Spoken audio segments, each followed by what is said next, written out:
भगता लो जुटल कमाल के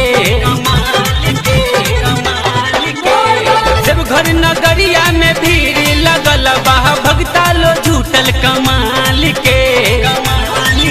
तनी भांग पिया दहना दूध में डाल के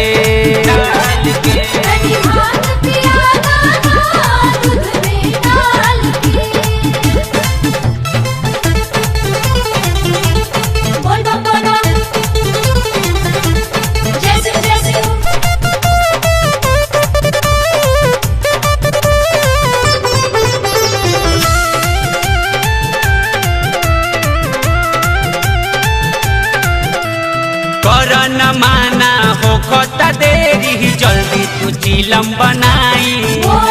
तहरा तो भले कुछ न बुझाला हमरा तो देरी हो जाई कर न माना हो खोता देरी जल्दी तू चिलम बनाई तहरा तो गौरा कुछ न बुझाला हमरा तो देरी हो जाई पेन के गेरुआ सबे पूछेला एक दूसरा के हाल के पेन के गेरुआ सबे पूछेला एक दूसरा के हाल के तनी भांग पिया कहना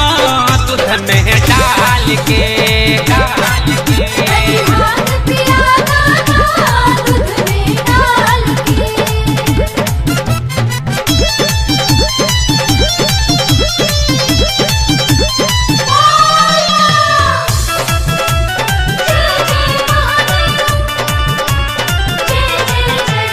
ऐसे न करह धनिया हमरो चली न कोनो बहनमा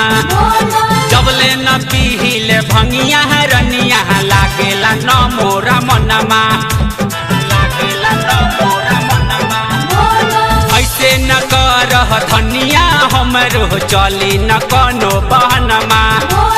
जबले न पीहिले भंगिया रनिया लागेला न मोरा मनमा